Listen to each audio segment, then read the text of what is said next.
Hello दोस्तों, मेरे channel में आपका स्वागत है।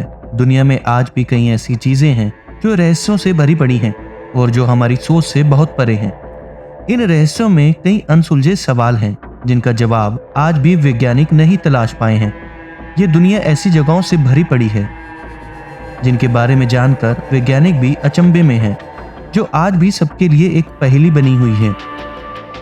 बहुत बार जब लोगों को इन रहस्यों के बारे में पता चलता है तो लोग यकीन नहीं कर पाते।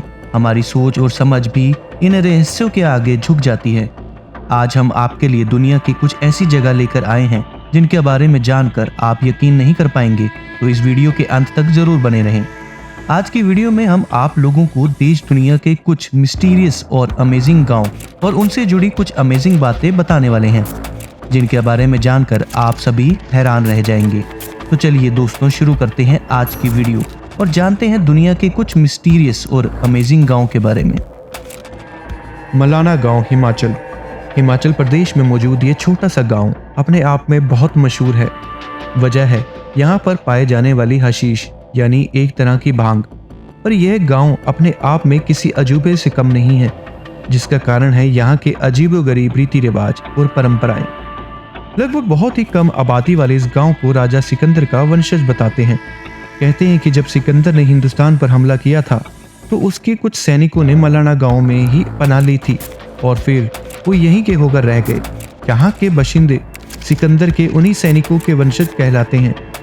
सिकंदर के समय की कई चीजें मलाना गांव में आज भी मौजूद है।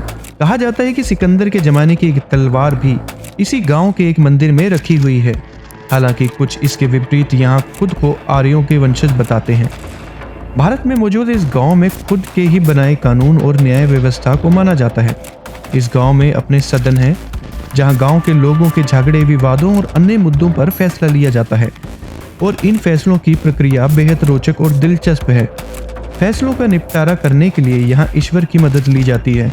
उदाहरण के लिए, जब किसी पेचीदा केस में दोनों ही मुजरिम पक्षों को एक एक बकरी सदन में लानी होती है, फिर उस बकरी के पैर पर एक कट मारा जाता है और उस जख्म पर एक प्रकार का जहर डालकर उसे सिल दिया जाता है।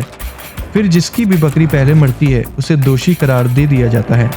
एक और हैरान करने वाली बात यह है कि इस गांव में किसी ने भी जो बाहरी व्यक्ति है यहाँ के गांव के घरों को या मंदिर या दुकानों को छू लिया तो ये लोग उस इंसान से खासा नाराज हो जाते हैं और कभी कभी तो यह उन पर हजारों रुपयों से लेकर 500 रुपये तक का जुर्माना भी लगा देते हैं।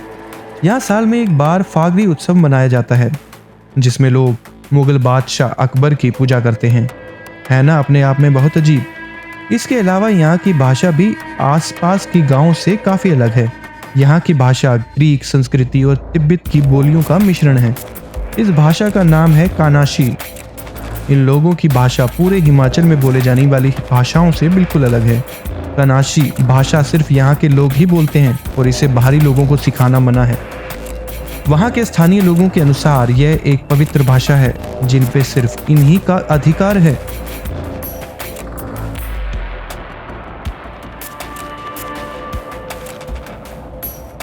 दुर्गापुरी झारखंड के बोकारो जिला मुख्यालय से लगभग 70 किलोमीटर दूर दुर्गापुर गांव की एक विचित्र बात है, जहां पूरे भारत में होली रंगों का तथा हंसी खुशी का त्योहार के रूप में मनाया जाता है। यह त्योहार है जो हर धर्म, संप्रदाय, जाति के बंधन की सीमा से परे जाकर लोगों को भाईचारे का संदेश देता है।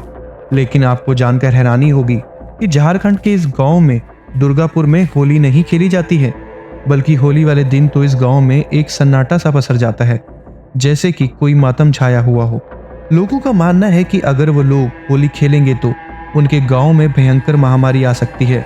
इस 9000 की आबादी वाले गांव में लोग अपने मर चुके राजा के आदेशों का पालन आज भी करते हैं।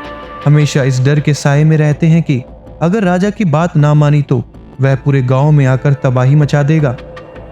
इस गांव में एक कहानी प्रचलित है। लोग कहते हैं कि 100 साल पहले इस गांव में दुर्गा प्रसाद नाम का एक राजा का शासन था। उन्हें होली का त्योहार बेहद प्रिय था, लेकिन होली वाले दिन ही राजा के बेटे की मौत हो गई। उसके बाद से गांव में जब भी होली का त्योहार मनाया जाता तो वहां या तो सूखा पड़ जाता या महामारी फैल जाती और हमेशा सैकड़ों लोग मारे जाते थे। महामारी से तंग आकर राजा ने समस्त प्रजा को होली का त्योहार मनाने पर पाबंदी लगा दी। इत्तेफाक से कुछ सालों बाद उस राजा की मौत भी होली के दिन ही हो गई।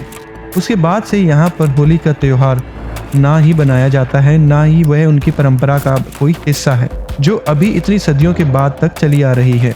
लोगों का मानना है कि अगर राजा का आदेश नहीं माना तो गांव में आत्माओं का वास हो जाएगा और पूरे गांव में तबाही मच जाएगी। माखूनी।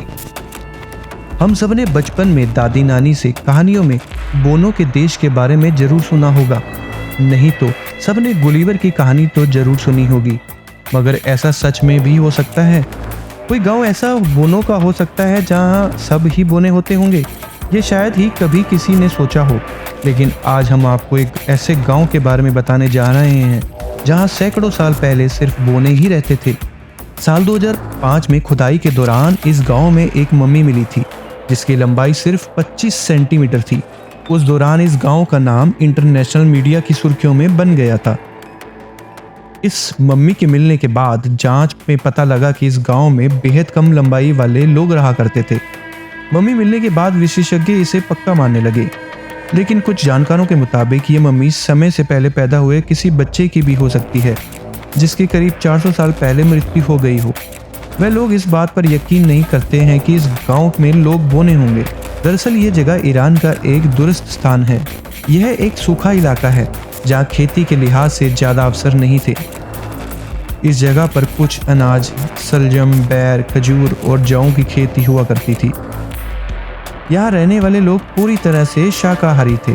शरीर के विकास के लिए जिन पौष्टिक आहारों की ज़रूरत होती है वो यहाँ रहने वाले लोगों को नहीं मिल पाता था। इसी कारण यहाँ के लोगों का शारीरिक विकास पूरी तरह से नहीं हो पाता था। इस गांव में करीब 200 घर हैं, जिनमें से 70 से 80 घर ऐसे हैं जिनकी ऊंचाई बेहद कम है। केवल 1.5 से 2 मीटर ऊंचाई वाले घर और 1 मीटर और 4 सेंटीमीटर की ऊंचाई पर बनी छतों को देखकर ये साफ पता चलता है कि यहाँ बोने लोग रहा करते होंगे। दोस्तों, आज के एपिसोड में बस इतना ही। यदि आपको आज का एपिसोड पसंद आया हो और यदि आप ऐसे ही और भी मिस्टीरियस और अमेजिंग जगह के बारे में जानते हैं तो आप हमें कमेंट करके अपनी राय जरूर दें। और इस वीडियो को ज़्यादा से ज़्यादा लाइक करें और इस वीडियो को अपने दोस्तों और परिवारों में ज़रूर शेयर करें। आप हमारे चैनल के साथ जुड़े रहने के लिए चैनल को सब्सक्राइब कर सकते हैं। बहुत जल्दी मिलेंगे एक नई मिस्ट्री के साथ। तब तक के लिए अपना ख्याल रखें। जय हिंद।